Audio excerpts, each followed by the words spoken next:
infinix hot 10 auto restart problem solution. Battery fuse problem.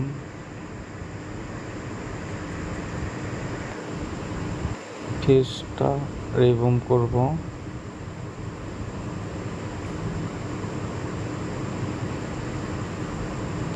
পরে এখানে jumper করে দেব।